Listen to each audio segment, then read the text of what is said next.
Bismillah. Assalamualaikum warahmatullahi wabarakatuh. Alhamdulillah. Alhamdulillah nahmaduhu wa nasta'inuhu wa nastaghfiruh wa na'udzu billahi min shururi anfusina wa sayyiati a'malina.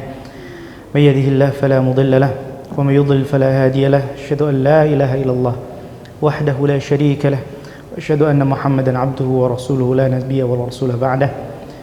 Amma ba'du. Bapak Ibu, ikhwan dan akhwat, jamaah rahimani wa rahimakumullah. Alhamdulillah, kembali kita panjatkan puja dan puji syukur kehadirat Allah Subhanahu wa taala, yang mana Allah Subhanahu wa taala tak henti-hentinya memberikan kita berbagai macam limpahan karunia, nikmat, hidayah dan inayahnya, sehingga Allah Subhanahu wa taala mudahkan langkah kita menuju rumah di antara rumah-rumahnya untuk melaksanakan kewajiban kita sebagai seorang muslim, yaitu salat maghrib berjamaah. Dan kita lanjutkan dengan kewajiban kita yang lain sebagai seorang muslim juga, yaitu menuntut ilmu agama kita, yaitu yang sedang kita pelajari sekarang adalah ilmu tentang salat. Dan ilmu tentang salat, sepakat para ulama mengilmuinya adalah wajib, karena ilmu tentang sesuatu yang wajib hukumnya juga wajib. Ada kaidah yang disebutkan oleh Syekhul Islam Ibnu Taimiyah. Beliau mengatakan, wa ma la yatimmu illa bihi fahuwa wajib. Apabila ada sesuatu, nah, tanpa sesuatu tersebut kita tidak bisa menunaikan sesuatu yang wajib, maka sesuatu yang tadi itu hukumnya juga wajib. Beli baju asalnya hukumnya mubah, tapi kalau kita tidak bisa menutup aurat kita kecuali hanya dengan membeli baju, ada duit di jalan celananya sobek, tak bisa nyarinya.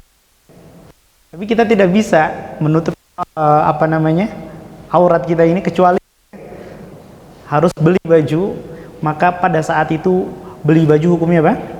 Wajib. Dan di antara kewajiban yang paling wajib setelah tauhid adalah salat. Dan tidak mungkin kita menjalankan kewajiban ini dengan benar dan mempelajarinya. Maka belajar ilmu salat hukumnya wajib. Nah, maka hadirin yang dirahmati oleh Allah Subhanahu wa taala, rasakan bahwa, sadari bahwa yang kita lakukan ini, subhanallah, ini adalah ibadah. Maka beda duduk kan ilmu dengan bosannya kita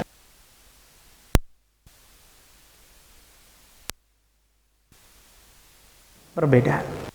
Dan kita tahan rasa bosan yang kita hadapi, semuanya akan bernilai pahala di sisi Allah Subhanahu wa taala, tentu saja apabila kita ikhlaskan niat kita.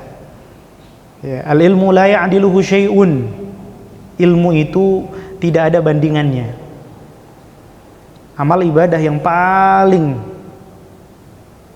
besar pahalanya di sisi Allah Subhanahu wa taala adalah ilmu, menuntut ilmu. Namun syaratnya adalah idza saluhat niyatuhu atau idza sahhat niyatuhu, apabila niatnya betul. Nah, gimana meluruskan niat? Tadi Masya Allah panitia juga mengingatkan untuk kita sini kembali meluruskan niat. Bagaimana kita bisa meluruskan niat kita dalam menuntut ilmu, yaitu tanwi raf'al jahli an nafsi wa an ghairika. Kau niatkan ketika kau datang ke majelis ilmu, niatnya adalah untuk mengangkat kejahilan, ketidaktahuan pada diri kita. Cukup tidak, nanti bawa pulang oleh-oleh ini untuk mengangkat ketidaktahuan dari orang lain. Artinya setelah kita tahu, maka sebarkan. beritahu istri kita, beritahu suami kita, beritahu anak kita, orang tua kita. Nah, itu barulah niat ya talabul ilmi yang benar. Yang mana ganjarannya tidak sebanding dengan ibadah apapun. Nah, dan alhamdulillah kita sudah bahas ya, bab demi bab, dari mulai menghadap kiblat, berdiri, dan itu rukun. Nah, kemudian bertakbir, takbiratul ihram, ya. Kemudian membaca doa iftitah atau istiftah dengan berbagai macam jenis bacaannya, dan itu sunnah hukumnya, meskipun sebagian ulama juga ada yang mengatakan wajib. Kemudian isti'adzah ya, baru kita baca al-fatihah, dan itu rukun. Adapun isti'adzah maka itu termasuk sunnah. Baru setelahnya, setelah membaca al-fatihah, membaca surat setelah al-fatihah, itu juga hukumnya sunnah. Adapun al-fatihahnya itu rukun. Kemudian kita takbir untuk ruku'. Ya, kita luruskan punggung kita ketika ruku, genggam erat lutut kita ketika ruku, ya, agak dijauhkan ya siku kita dari samping tubuh kita, ya, dilengkungkan. Nah, kemudian ya tahan posisi itu sampai betul-betul kita nyaman, sampai nyaman. Kemudian barulah kita bangun, sami Allahu liman hamidah. Kemudian kita baca doa-doa ketika i'tidal, ya, dalam keadaan ya posisi tubuh kita sudah tenang dan jiwa kita sudah tentram, sudah nyaman, baru bisa beranjak ke gerakan berikutnya. Dan tadi ruku itu rukun, i'tidal juga rukun, ya. Kemudian barulah setelah i'tidal jangan buru-buru, ya, jangan terlalu cepat, karena Nabi SAW ketika i'tidal itu paling tidak durasinya ya atau lamanya itu selama ruku dan sujud beliau, dan juga duduk di antara dua sujudnya. Barulah setelah itu kita sujud di atas berapa anggota badan? 7, Masya Allah. Nah, 7 anggota badan kita. Kita mulai dari yang sepasang, ya, dari yang ujung kaki, 2 ujung kaki, ya. Diupayakan jari-jari kita lipat dan hadapkan jarinya ke kiblat, ya, meskipun tidak wajib ya, namun diupayakan. Kemudian itu 2 ya, ujung kaki kanan, jari-jari kaki kanan dan jari-jari kaki kiri, 2. Kemudian berikutnya yang sepasang lagi, 2 lagi, yaitu kedua lutut. Nah, kemudian yang sepasang lagi adalah kedua telapak tangan. Sudah 6. Dan yang ketujuh adalah ya kening. Yaitu apa? Kening. Dan Nabi SAW tatkala mengucapkan kening, belum mengisyaratkan ke hidung. Ya, mengisyaratkan ke hidung. Artinya kening dan hidung juga harus menempel. Ya, dan dimantapkan. Ya, kalau misalnya sejadahnya agak empuk, ya, jangan asal nyentuh saja, tidak, dimantapkan, ya, dimantap, jatuhkan saja kepala kita di atas sajadah, ya, rasakan, nikmati betul ya posisi sujud kita. Nah, dan yang harus diperhatikan di sini adalah diantaranya yaitu ketika sujud, ya, kita diperintahkan atau yang amalkan oleh Nabi SAW adalah beliau merapatkan tumit beliau ketika sujud. Nah, meskipun ada pendapat yang lain bahwa beliau tidak merapatkan betul-betul rapat. Ada yang mengatakan sejengkal, ya, ada yang mengatakan lebih. Nah, namun ya hadis Aisyah radhiyallahu taala anha ketika beliau kehilangan Nabi SAW di malam hari, ya, kemudian Aisyah radhiyallahu anha mendapati kedua kaki Nabi telapak kaki Nabi SAW atau tumitnya dalam keadaan sujud, ya, mendapati kedua tumit dengan satu tangan, ya, berarti ya, begitu dekatnya. Nah, itu diantaranya. Kemudian ya pastikan antara paha dengan perut tidak berdekatan, Tidak berdekatan. Di antaranya juga ya antara siku dengan perut juga tidak berdekatan. Dibuka ketiaknya.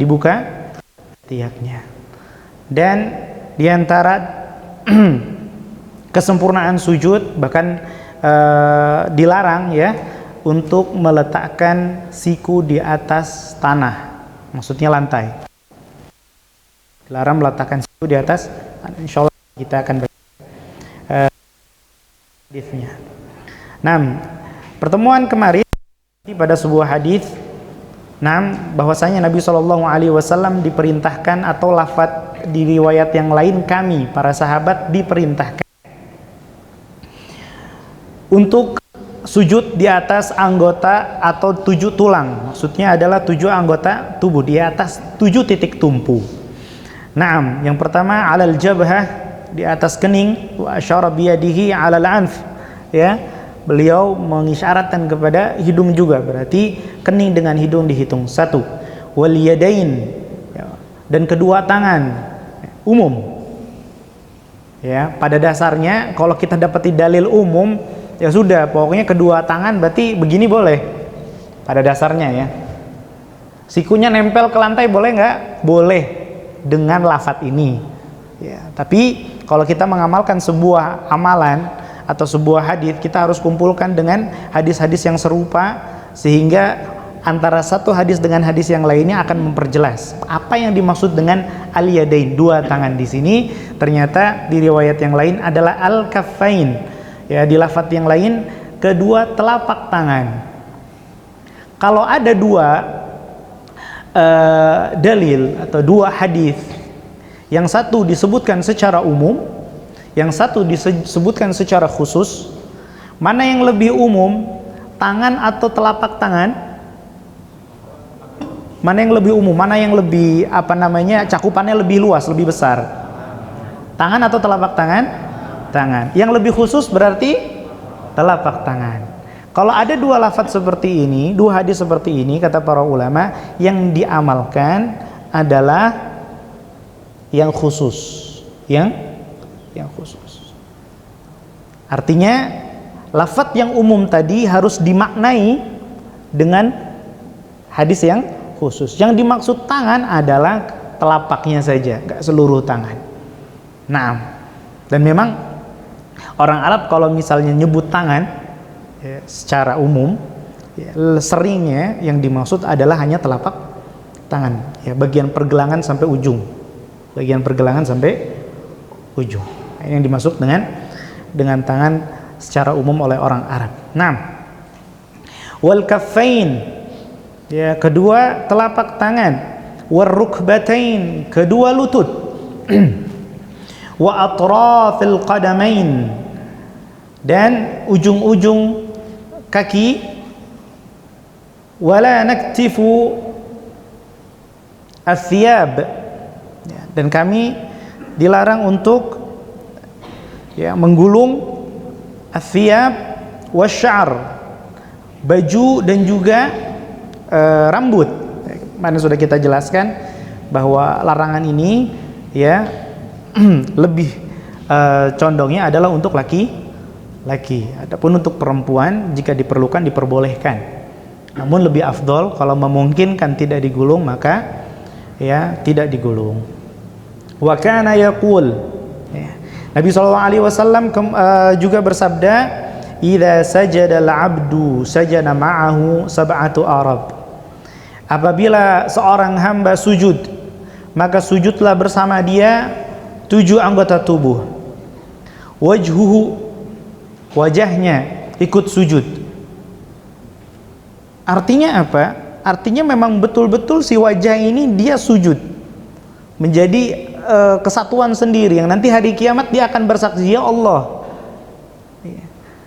dahulu di dunia aku digunakan untuk sujud.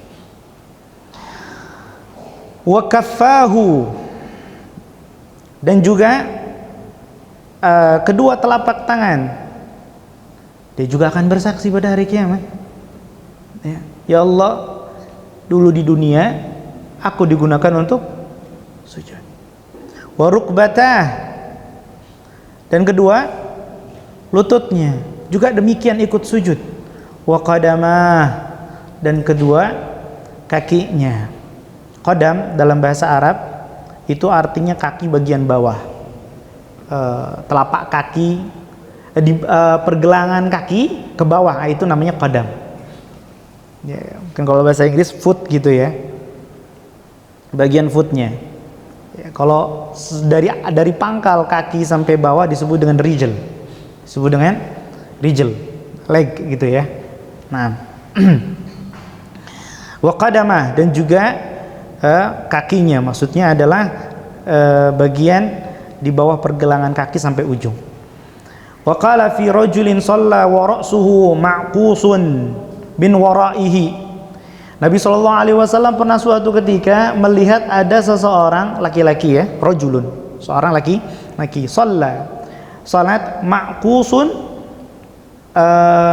wa ra'suhu ma'qus, dan kepalanya diikat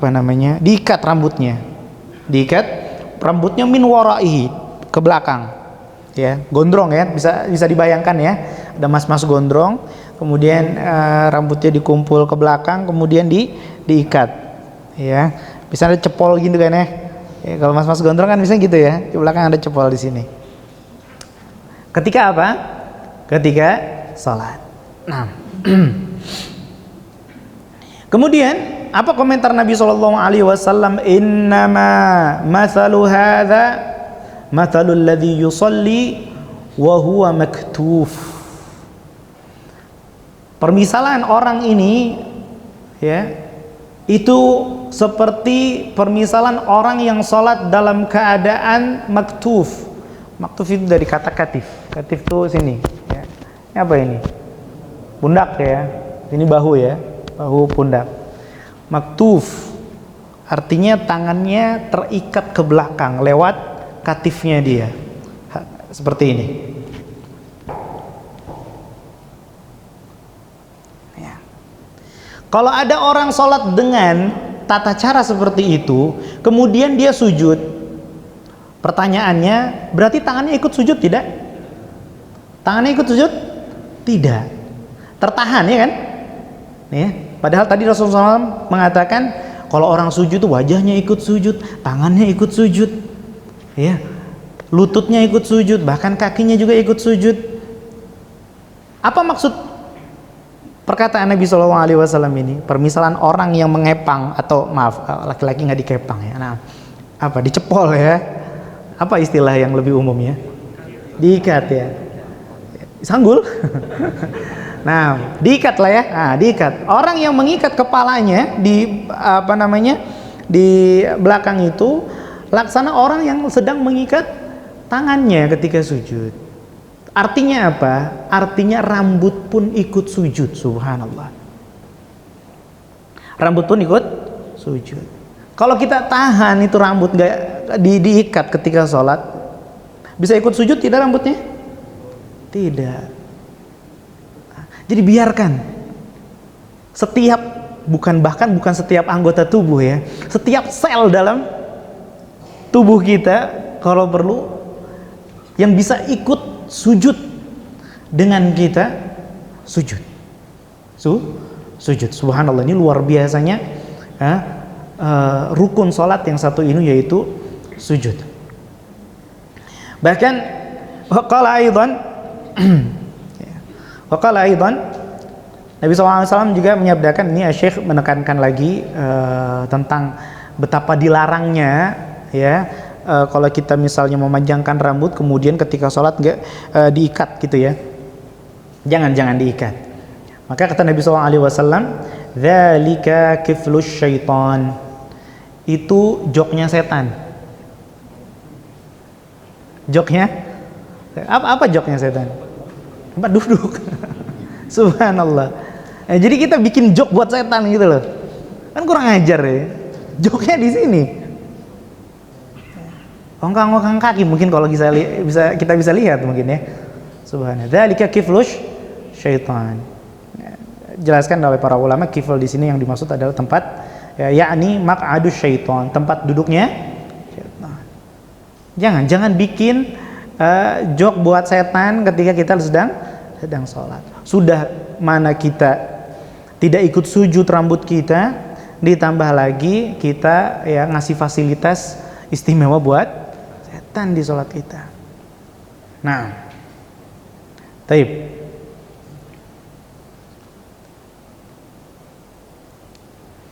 Nah, tafsir lain yang disebutkan ya, yakni maghrisa dhafrihi atau dhafarihi, yaitu tempat bercokolnya kemenangan setan. Tempat bercokolnya kemenangan setan. Artinya jangan sampai kita berikan setan ya untuk bisa mendapatkan tempat pada diri kita ketika kita sholat, sehingga dia bisa menggoda kita dan dia yang menang ketika kita sholat. Wa kana la yafrishu dhira'aihi. Nabi SAW tidak menggelar lengannya. Apa maksudnya menggelar? Layaknya kita menggelar sejadah ya. Dari ujung sajadah sampai pangkalnya itu nempel tanah. Nah, ini istilah orang Arab kalau mau bilang segini namanya dhira'. Namanya apa? Dhira'. Ya, dhira' segini. Jadi jangan ya, mungkin bahasa lebih mudahnya, jangan tempelkan siku kita ketika sujud.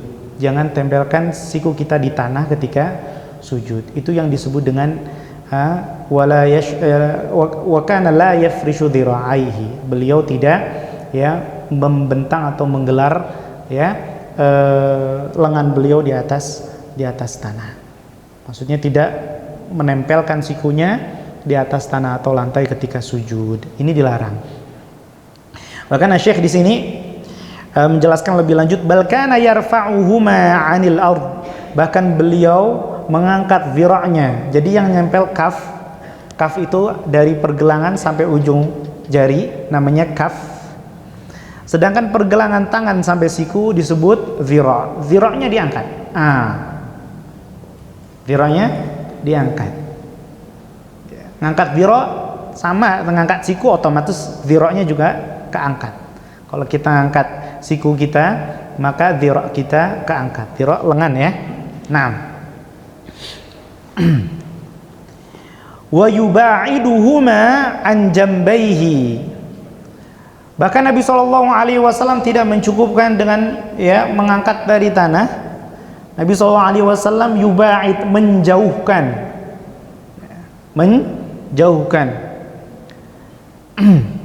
an jambaihi, menjauhkan lengan beliau dari sisi badan beliau, dibuka betul ya. Mungkin kalau dari bawah lantai terlihat seperti ini.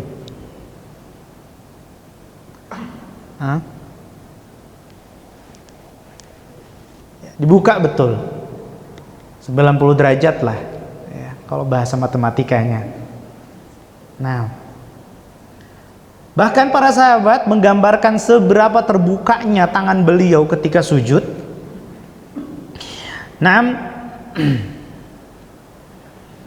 Hatta yabdu bayadu ibtaihi min waraihi, sampai nampak putihnya ketiak Nabi SAW.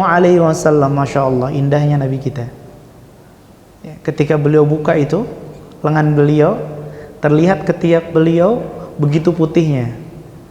Nah, jadi kalau kita ya punya ketiak dirawat juga, Masya Allah. Sunnah Rasul di situ, katanya ahlu sunnah. Yang model kayak begini kasihan ya Allah ya, istri gulang-guling apek lagi subhanallah. Ngakunya ahlus sunnah. Mana ahlus sunnah? Orang sebagian loh semangat, oh, dirikan negara Islam, dirikan khilafah, ayo khilafah negara Islam, di bawah ketiaknya belum berdiri, belum ditegakkan, belum dijalankan. Yang kecil saja masih diremehkan, gimana mau bikin yang besar? Susah ya. Itu mah kulit, kata orang. Wa may yu'azzim sya'airallah fa innaha min taqwal qulub. Barang siapa yang mengagungkan syiar-syiar Allah, semua ajaran Islam adalah syiar Allah. Fa innaha min taqwal qulub. Itu adalah bagian dari ketakwaan hati seseorang. Ini enggak ada pilih-pilih. Oh, ini kan remeh-temeh. Enggak ada yang remeh-temeh. Kalau yang seperti ini dianggap remeh-temeh, enggak diperhatikan, ya, gimana dia bisa mengurusi yang besar? Yang kecil aja nggak bisa keurus, kan gitu. Gimana mau ngurus yang besar? Subhanallah, banyak PR kita sebetulnya. Ya, barangkali inilah kenapa ya dalam waktu relatif singkat para sahabat itu menguasai dunia tuh relatif singkat, 20 tahun, 30 tahun dari zaman Nabi SAW sudah menguasai dunia. Bahkan 2 kekaisaran terbesar yang umurnya ribuan tahun itu tumbang sama Islam. Subhanallah. Karena hal-hal yang seperti itu mereka betul-betul perhatikan. Ya, kita sudah ribuan tahun ya diobok-obok sama musuh-musuh Islam. Karena apa? Ya, di antaranya kita ngaku ahlu sunnah namun tidak mengindahkan sunnah. Bayat ibtai, putih bersih, ya. Dan di antara sunnah, ya, supaya kita, ya, Nabi SAW menyebutkan sunnah baik laki-laki ataupun perempuan, yaitu mencabut bulu ketiak. Ya. Jangan sampai subur, subhanallah, ya. Balapan sama jenggotnya, waduh bahaya. Ya, dibersihkan, dibersihkan. Nah, di sini juga kita melihat subhanallah Nabi SAW kok kelihatan ketiaknya. Emang gimana sih baju Nabi SAW? Subhanallah, Nabi kita adalah Nabi yang paling mulia, namun hidup dengan cara hidup paling sederhana, namun punya hati yang paling bahagia. Beliau itu hari-harinya, ya, hari-harinya pakaian beliau saking sederhananya cuma 2 lembar kain, nggak dijahit. Selembar buat sarungan, selembar buat selimutan. Ya.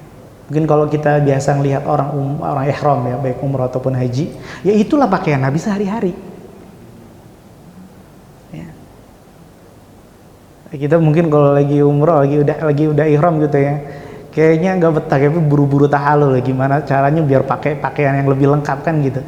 Itu tiap hari Nabi SAW seperti itu. Makanya ketika beliau menyelendangkan kain yang di atas yang disebut dengan rida, ya, yang disebut dengan rida, beliau ketika sujud dia tersingkap karena memang pakaian beliau nggak dijahit. Nabi SAW ketika khutbah kemudian berdoa minta hujan, beliau angkat tinggi-tinggi, terlihat ketiak beliau. Nabi SAW ketika mau tidur siang, Nabi SAW terbangun, ternyata para sahabat melihat subhanallah, perut Nabi SAW sebelah samping itu ada cap tikarnya. Itu Nabi kita. Itu Nabi kita. Dan beliau nggak ngeluh apa-apa. Maka ya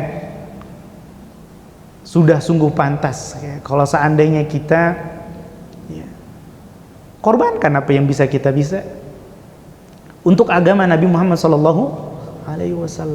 Beliau sudah banyak berkorban untuk kita, maka tanyakan diri kita apa yang sudah kita korbankan untuk agama Nabi kita tercinta Muhammad bin Abdullah. Nah, subhanallah, beliau sujud, ya, membuka tangannya sampai terlihat putih ketiak beliau. Nah, min waraihi, dari belakang beliau. Wa hatta law anna bahmatan arada an tamurra tahta yadayhi marrat, ya, sampai digambarkan saking renggangnya sudut Nabi SAW, kalau seandainya anak kambing lewat bawah beliau bisa lewat, ya, menggambarkan seberapa renggangnya Nabi SAW ketika sujud. Maka jangan sujud kayak, mohon maaf, kayak tikus gitu, rapat semua. Nah, direnggangkan, dibuka. Ya, ini cara sujud yang benar. Nah, wa kana yubalik fi dzalika, bahkan Nabi SAW betul-betul yubalik, bersungguh-sungguh ketika beliau merenggangkan anggota tubuhnya, ya, siku jauh dari tanah, siku jauh dari samping perut beliau, ya, bahkan dibuka begitu lebarnya, ya, sampai-sampai para sahabat mengatakan, hatta qala ba'du ashabi, sebagian sahabat mengatakan, inna kunna la na'wi li Rasulillah sallallahu alaihi wasallam, kami sampai iba melihat Nabi sallallahu alaihi wasallam. Artinya apa, nggak capek menahan posisi seperti itu. Mimma yujafi biyadaihi an jabbaihi idza sajada, ya, dikarenakan beliau Nabi sallallahu alaihi wasallam menjauhkan tangannya dari sisi beliau, dari samping atau bagian samping tubuh beliau, ya, idza, lambung samping, ya, idza sajada, apabila beliau sujud. Wa kana ya'muru bidzalik. Ya, sekali lagi wa kana ya'muru bidzalik. Nah, Syekh di sini mendahulukan yang dalil yang biasa dulu, yaitu sunnah fi'aliyah. Baru beliau datangkan yang lebih kuat lagi, yaitu sunnah qauliyah. Yaqul, Nabi SAW bersabda, idza sajadta fadha' kaffaika, apabila engkau sujud maka letakkanlah kedua telapak tanganmu, warfa' mirfaqaika, dan angkatlah sikumu, kedua sikumu. Wa yaqul i'tadilu fis sujud, luruslah kalian dalam sujud. Ya, maksudnya lurus di sini adalah seperti garis lurus, ya, tidak melengkung begitu. Ya, punggungnya itu tidak melengkung ke atas atau melengkung ke bawah. Ya betul, sujud itu miring, ya, karena tulang punggung dekat pinggang di atas, sedangkan tulang punggung dekat leher atau dekat kepala di bawah, ya, menurun begitu. Tapi menurunnya lurus, tidak cembung ataupun cekung. Itu yang maksudnya ya tadi lurus. Naam.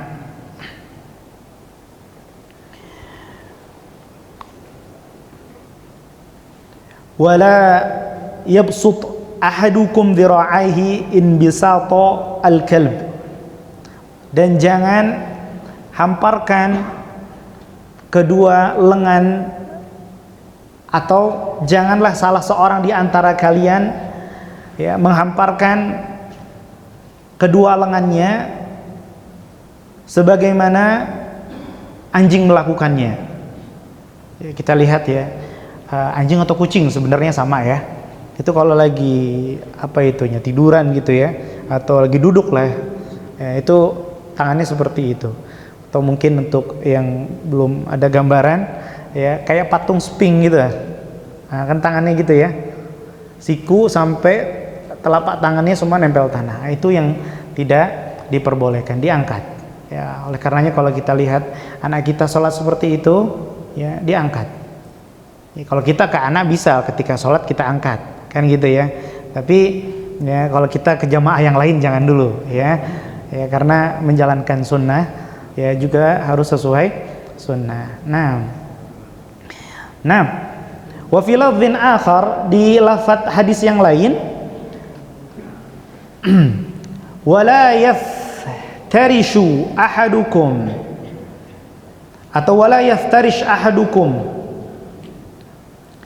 dhira'aihi iftira'ashal kalb, janganlah salah seorang di antara kalian membentangkan kedua lengannya sebagaimana, ya, anjing melakukan, ya, sebagaimana anjing membentangkan kedua tangannya.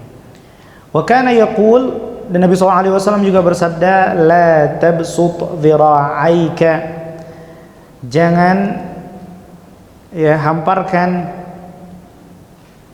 kedua lenganmu, bastos sabu', sebagaimana binatang buas, ya, binatang bertaring, ya, buas, ya, bangsa anjing dan lain sebagainya, kucing dan lain sebagainya, ya, serigala, ya, modelnya kan sama kalau lagi duduk santai gitu, ya.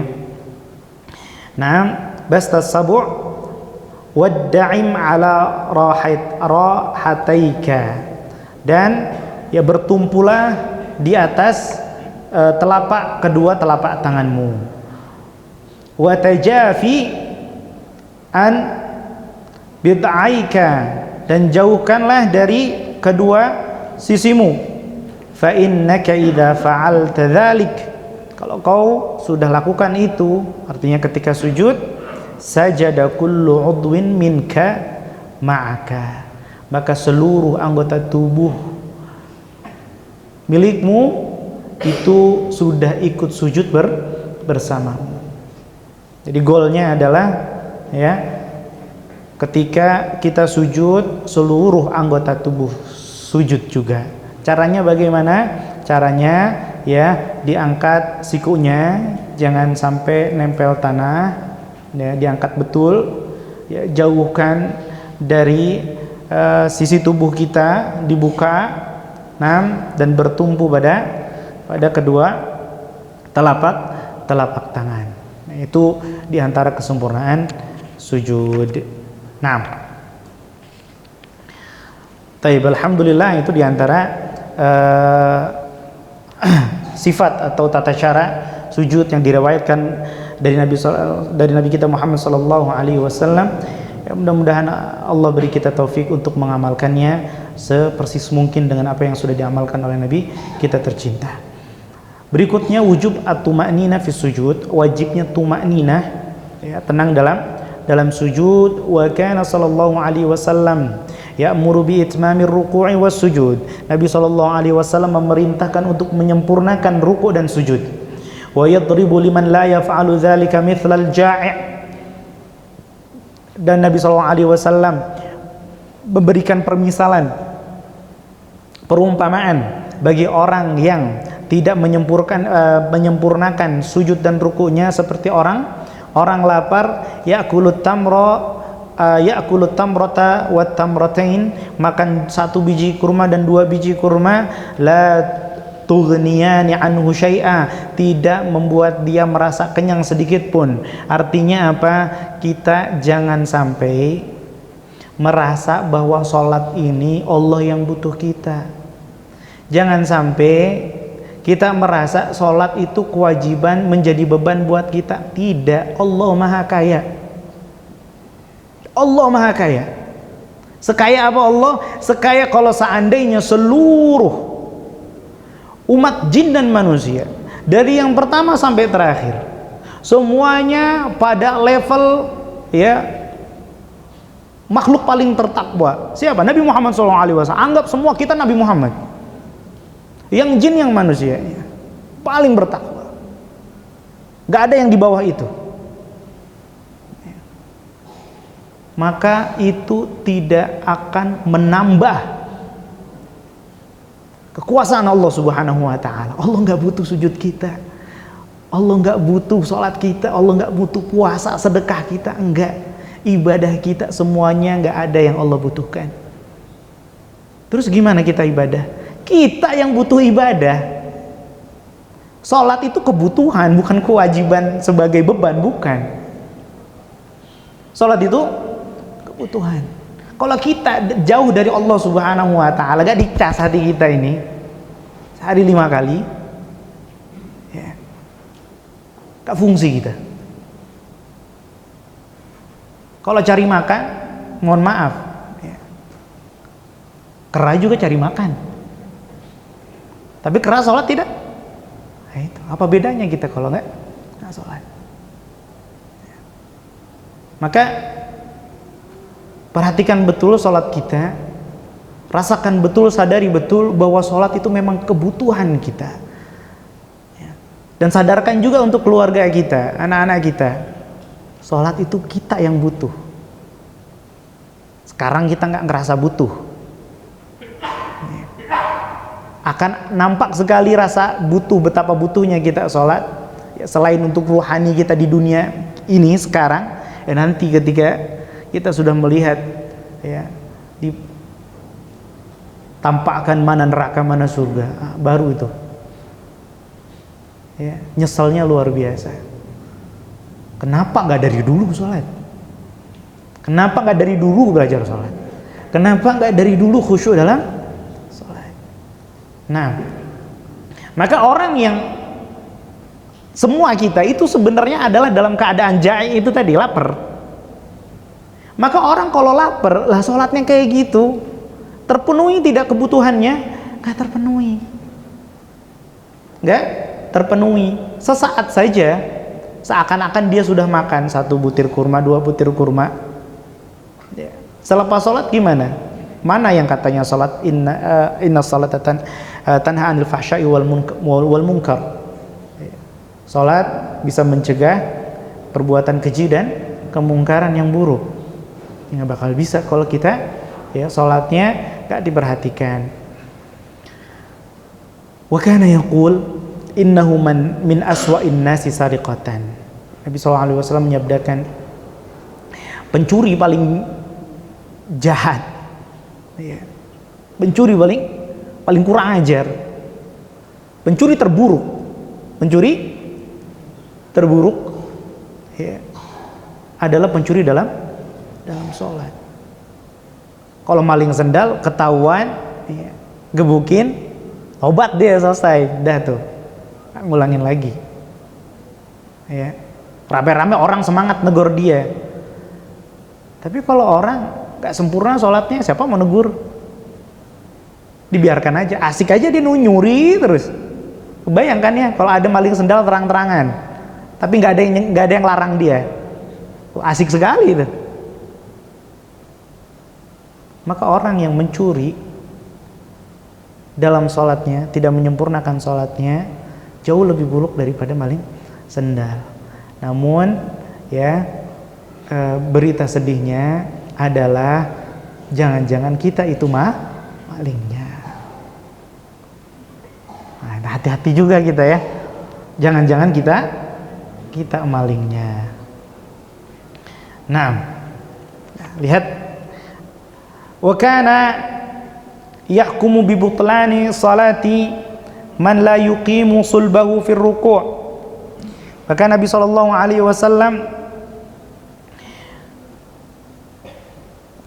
menghukumi batalnya orang yang tidak menyempurnakan, tidak meluruskan punggungnya ketika ruku' dan sujud. Kama sabaqa tafsiluhu fi ruku', sebagaimana yang sudah dijelaskan rinciannya dalam pembahasan ruku'. Wa amara al-musi'a salatahu, dan Nabi SAW memerintahkan orang yang ya kurang bagus salatnya bil itminani fis sujud, ya, untuk tumaknina dalam sujud. Rasakan betul sujudnya sampai tentram, nah baru gerak ke posisi berikutnya. Kama taqaddama fi awwali bab, sebagaimana sudah dibahas sebelumnya. Nah, dan subhanallah, seberapa pentingnya kita harus tumaknina dan khusyuk dalam sholat, itu akan tergambarkan nanti di bacaan-bacaan sujud yang akan Syekh rahimahullahu ta'ala ya sebutkan. Nah, Isya jam berapa, masih ada waktu? Lanjut ya. Nah, azkarus sujud. Sekarang kita masuk ke bacaan-bacaan sujud. Bacaan-bacaan sujud. Wa kana sallallahu alaihi wasallam fi yaqulu fi hadzal rukn. Sini Syekh mengatakan, dan Nabi SAW dahulu, artinya terbiasa, Nabi SAW mengucapkan, membaca di dalam rukun ini. Di sini beliau menyebutkan bahwa sujud adalah rukun secara tegas, dan ini sudah difahami oleh seluruh ulama bahwa yang namanya sujud juga adalah rukun. Anwa'an minal adhkar wal ad'iyah, ya, beberapa zikir dan doa, taratan hadza wa taratan hadza. Sesekali Nabi SAW baca ini, dan sesekali Nabi SAW baca itu. Artinya beberapa zikir dan doa sujud ini tidak dibaca berbarengan, digabung gitu, tidak ya. Karena riwayatnya sendiri-sendiri ya, jadi kita mengamalkannya ya bisa mungkin sendiri-sendiri. Nah, dalam satu sujud dibaca seluruhnya. Di antaranya adalah Subhana Rabbiyal A'la 3 kali. Subhana Rabbiyal A'la. Bahkan Nabi SAW pernah mengulanginya ya, sampai berkali-kali, tidak terbatas dengan 3 kali ya, sampai saking lamanya sama dengan lama berdirinya beliau ya, yang mana beliau ketika berdiri baca Al-Fatihah, baca apa lagi? Al-Baqarah, terus An-Nisa, terus Al-Imran. Subhanallah. Sujudnya sampai sebegitunya. Pegel dong. Ya iya memang. Ya. Orang mau ngejar dunia juga sampai bela-belain pegel, berangkat matahari belum terbit, pulang matahari udah nggak ada. Subhanallah. Ya, itu memang butuh keseriusan. Ala inna silatallahi ghaliyah, ala inna silatallahil jannah. Sesungguhnya barang dagangan Allah yang mau kita tukar, ya, yang mau kita beli itu mahal. Gak bisa dibeli dengan ibadah-ibadah receh kita. Mahal. Ya. Ala inna silatallahi al jannah. Sesungguhnya barang dagangan Allah adalah surga. Surga Isya. Hada wa sallallahu ala nabiyyina Muhammadin wa ala alihi wa sahbihi ajma'in. Bismillah, alhamdulillah wa kafa, wassalatu wassalamu ala nabiyil mustafa. Asyhadu an la ilaha illallah wa la syarika lah. Asyhadu anna Muhammadan abduhu wa rasuluhu wa ba'd. Baik, kita lanjutkan, mungkin langsung saja masuk ke tanya jawab ya. Barangkali ada hal yang kurang jelas perlu dijelaskan ulang atau ada hal yang lain ingin ditanyakan, tapi kembali mengingatkan apa yang disampaikan oleh panitia. Mungkin untuk satu jamaah satu pertanyaan dulu nggak apa-apa ya. Memang waktu kita semakin malam Pak Isya'nya. Nah, Masya Allah, silakan Pak. Waalaikumsalam warahmatullahi wabarakatuh. Nah,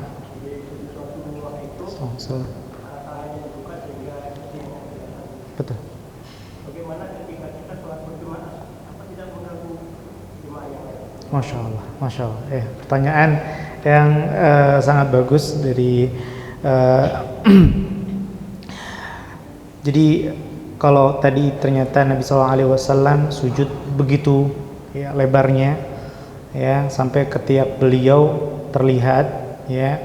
Bagaimana kalau kita berjamaah? Ya, apakah artinya itu menunjukkan kalau kita jamaah gak usah rapet-rapet softnya, biar masing-masing jamaah bisa melakukan sunnah ini? Ya, maka jawabnya Nabi SAW melakukan hal tersebut ya tatkala beliau imam.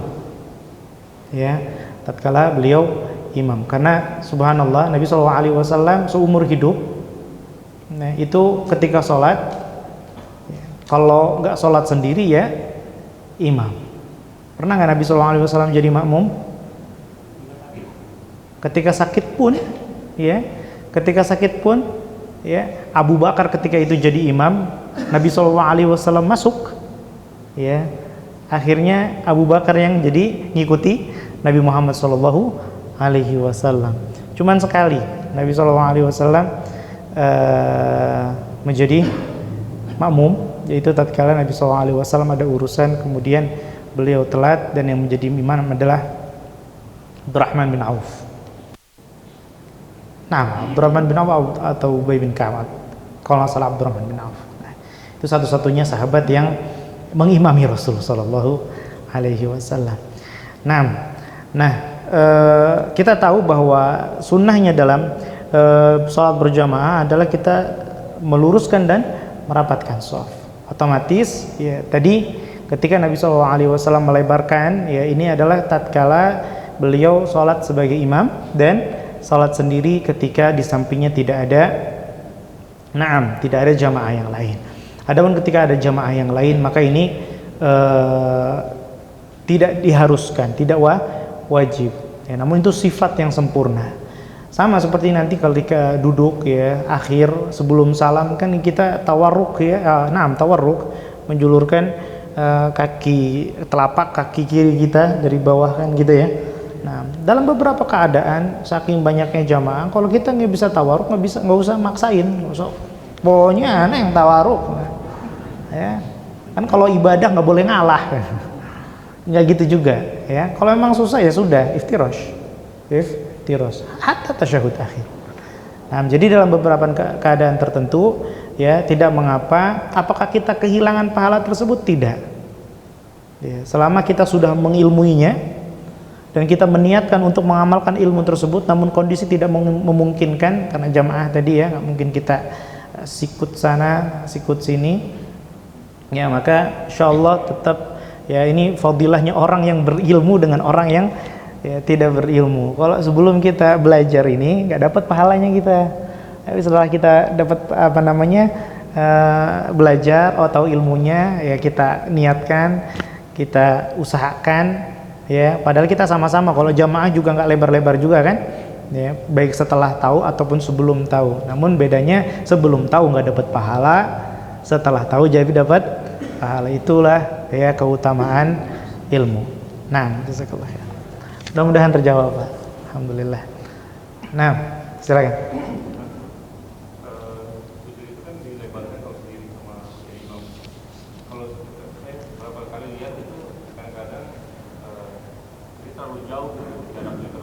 Apa dia ingin meluruskan kaki belakangnya atau memang dia supaya kelihatan lebih renggang banget gitu ya, kayak Rasulullah. Apa itu dibenarkan? Nah. Dia seperti Yusuf gitu. Iya. Nah. Sementara badannya pendek, kalau itu kalau dia tinggi, wajar ya, mungkin dia mau pasin dengan ukuran badannya. Karena badannya kan terlalu tinggi tapi dia jauh banget. Masya Allah. Baik. Nah, pertanyaan yang ini yaitu ini biar akhwat juga tahu pertanyaannya apa, yaitu bagaimana kalau misalnya seorang jamaah dia berusaha untuk merenggangkan badannya ketika sujud, tapi yang ada justru berlebihan sehingga ya pahanya condong ke depan. Nah, bisa terbayang ya, seperti itu ya, sehingga mohon maaf pantatnya lebih maju daripada lututnya, kan begitu ya, seperti itu maksudnya kan ya. Pantatnya lebih maju daripada lututnya. Nah, yang diperintahkan oleh Nabi SAW adalah al-i'tidal, tegak lurus. Ya, Nabi SAW merintahkan ketika sujud ditegakkan kakinya. Maksudnya apa? Pahanya. Jadi paha tegak lurus, paha tegak lurus. Ya, ini yang diperintahkan oleh Nabi SAW. Oleh karenanya ini penting juga kita ya latihan sholat. Ya, orang pengen dapat medali emas, itu banyak dijual di Senen. Medali emas. Ya. Itu bidang renang lah katakanlah. Itu subhanallah, gaya ini enggak kurang pas itu, dibuka sekian. Ya. Gaya kupu-kupu enggak kayak gitu. Ini gaya lalat kali ya. Gaya katak nggak seperti itu, gaya ini nggak seperti itu. Oh, bukannya yang penting ngapung, nggak salah. Kalau mau dapat medali harus kan gitu ya, harus ngikuti aturan. Hatta gaya bebas sekalipun, nggak bisa asal cepet gitu kan. Itu cuman mau dapat medali emas. Ya, gimana? Orang mau dapat medali? Ya, bukan medali, surga mahal. Maka usahanya juga harus lebih. Latihan coba dipaskan, ya, di monitoring sama orang sekitar di rumah sudah pas belum? Ya, bukan aib seperti itu, bukan aib. Ya, dan itulah yang harus kita lakukan juga terhadap anak-anak kita. Jangan kita lepas aja. Gak pernah kita kontrol. Ayo nak, coba sholat depan Nabi. Gimana sholatmu? Ya udah bagus, kayak gini terus ya. Besok agak miring lagi, dikoreksi lagi. Yang masih kecil sama uminya di rumah, kan gitu ya. Dicek sampai betul-betul kita itu refleks gitu loh. Nanti lama-lama refleks kok. Kalau sudah dapat yang pas dan berulang, ya itu nanti refleks sendiri di posisi yang pas. Jadi tidak berlebihan dan harus dilatih. Wallahu taala ala wa alam. Ya, nggak boleh ya yang seperti tadi itu, tidak boleh. Nah, ada satu pertanyaan di sini. Assalamualaikum warahmatullahi wabarakatuh. Apakah mengangkat tangan di waktu takbir ada yang hanya di 3 tempat, lebih tepatnya 4 ya, pada waktu berdiri setelah tahiyatul awal tidak mengangkat tangan? 4 sama tahiyat atau tasyahud awal. Ya. Tidak ada yang 3.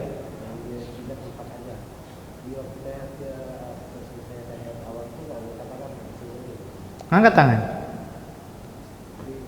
Jadi ada 4. Nah, jadi ada 4. Kita ulangi ya. Ini di Ibnu Umar. Angkat tangan, nih ya. Ini bukan ketika takbir. Ketika takbir 3 karena salah satunya adalah ketika tasmi', sami Allah liman hamidah ya. Secara harfiah betul tadi ya, ketika takbir 3 betul, tapi yang keempatnya adalah ketika sami Allah liman hamidah atau istilahnya tasmi'. Yaitu mengangkat tangan ketika takbiratul ihram, mengangkat tangan ketika takbir ruku, meruku ya. Mengangkat tangan ketika tasmi' bangun dari ruku, berapa sudah? 3. Dan mengangkat tangan ketika bangun dari tasyahud awal. Bangun dari tasyahud awal. Otomatis kalau kita sholat subuh ya cuma 3 ya kan. Karena tasyahudnya nggak bangun lagi, ya kan? Setelah tasyahud nggak bangun lagi. Nah, jadi ada 4 tempat. Wallahu taala ala wa alam. Nah, barangkali ada lagi? Tidak. Mungkin ini terakhir. Silakan.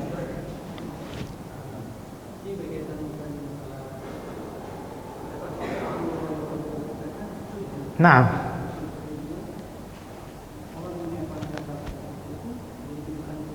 betul.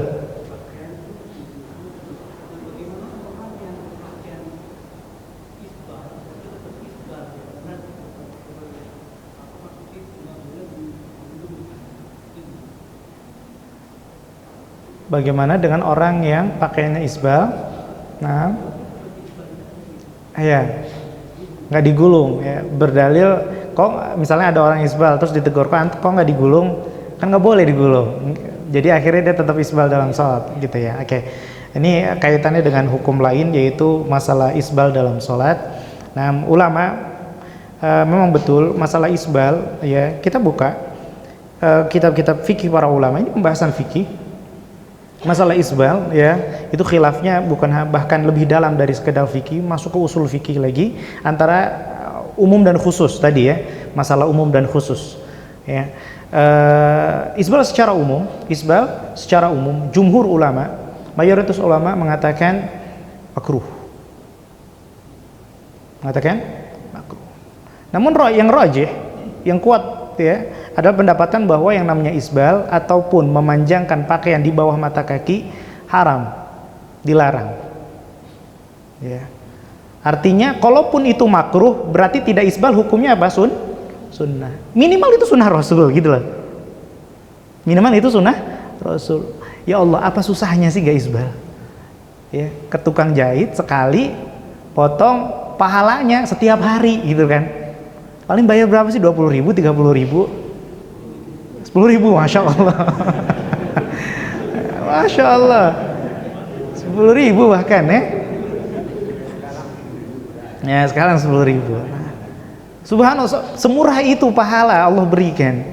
Ya, minimal sunnah. Kalau isbal itu makruh, berarti minimal tidak isbal itu sunnah. Dan sebagian ulama, dan ini pendapat yang lebih kuat ya, bahwa isbal itu haram, apalagi kalau dibarengi dengan rasa sombong, itu haramnya lebih parah lagi ya, sebagaimana Nabi SAW ya menyebutkan ada 3 orang yang durullah ilaihim wala yukallimuhum wala yuzakkihim walahum adzabun alim, enggak dilihat nanti pada hari kiamat ya, tidak disucikan ya, tidak diperhatikan dan disiksa dengan azab yang pedih. Diantaranya Nabi SAW sebutkan adalah al-musbil izarahu ya, yang memanjangkan kainnya di bawah mata kaki. Bahkan di hadis yang lain terkait dengan sholat ya, Nabi ketika melihat ada orang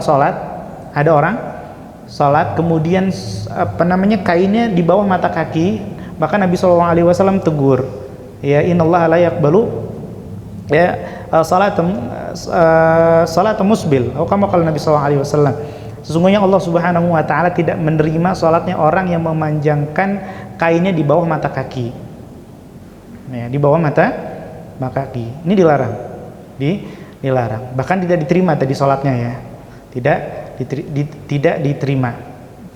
Sedangkan menggulung berarti secara khusus ya, di dalam sholat ketika Nabi SAW menegur itu, apakah Nabi SAW nanya dulu orang yang ditegur, Anda sombong nggak? Oh enggak sih, ya udah lanjut, enggak. Tapi ketika itu Nabi SAW ya, karena ini khilaf di antara ulamanya, poin khilafnya di situ. Poin khilaf di antara ulamanya apakah itu sombong atau tidak ya, apakah sombong atau tidak. Karena memang umumnya orang kalau pakai pakaian apa namanya di bawah mata kaki itu merasa keren, merasa keren. Ya.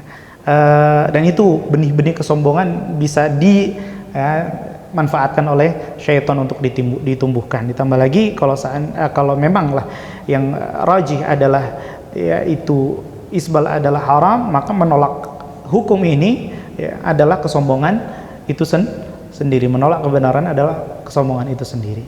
Dan di banyak kesempatan Nabi SAW, para sahabat juga ketika menegur, bahkan Umar, dikisahkan Umar radhiyallahu taala anhu habis ditikam oleh Abu Lulu al-Majusi, ya, ditikam dengan pisau bermata dua, ada dua apa namanya bilahnya, ya, kemudian sobek perut dan ususnya sampai kalau dikasih minum madu keluar madu itu dari ususnya, dikasih minum susu keluar susu, sampai dokter bilang inna sahibakum lamayyit, ya, ini orang kalian sudah mayit, sudah mayit, jangan bisa terselamatkan. Ada pemuda datang menjenguk beliau, ternyata musbil, ya, ternyata musbil. Subhanallah, orang mau mati,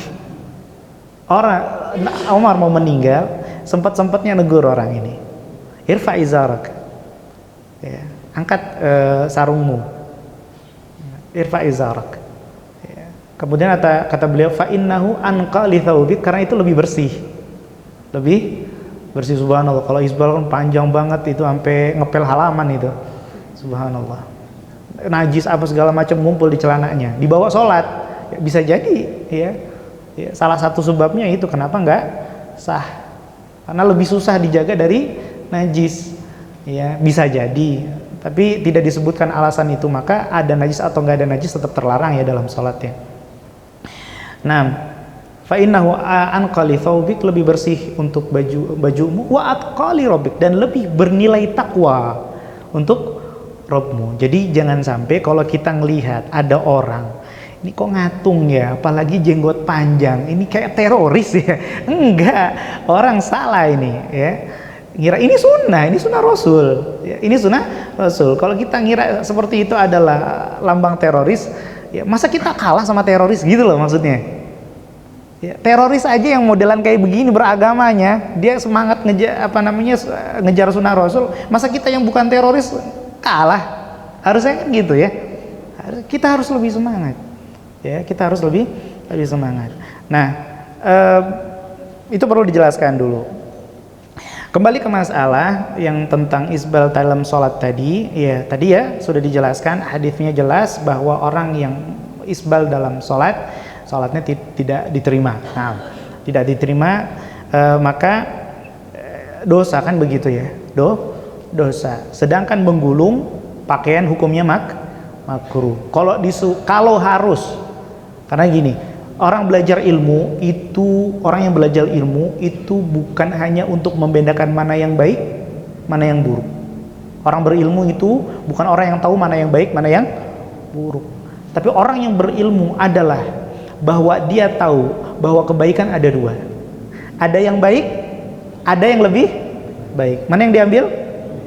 Yang lebih baik. Kalau harus milih. Dan yang buruk juga ada dua. Ada yang buruk, ada yang lebih buruk. Kalau harus ngambil salah satunya, mending ngambil yang buruk atau yang lebih buruk? Yang buruk saja. Terkadang kita memang harus seperti itu. Ya, yang buruk saja. Maka melakukan hal makruh, menggulung celana kita, ya, itu lebih mending daripada harus menjulurkannya begitu saja. Nah, jadi seperti itu. Mudah-mudahan kita diberi taufik oleh Allah Subhanahu wa taala untuk terus, ya, perlahan sedikit demi sedikit sunnah Nabi kita pelajari, sedikit demi sedikit juga sunnah Nabi kita amalkan, sedikit demi sedikit juga sunnah Nabi Muhammad SAW kita tebarkan, mulai dari diri kita, keluarga kita, orang terdekat kita, dan juga kawan-kawan kita dan orang-orang di sekitar kita. Mudah-mudahan Allah ridho dengan apa yang sudah kita usahakan. Hadza wa sallallahu ala nabiyyina Muhammadin wa ala alihi wa sahbihi ajmain. Kita tutup dengan doa kafaratul majlis. Subhanakallahumma wa bihamdik, asyhadu an la ilaha illa anta, astaghfiruka wa atubu ilaik. Syukran lakum wal afu minkum. Assalamualaikum warahmatullahi wabarakatuh.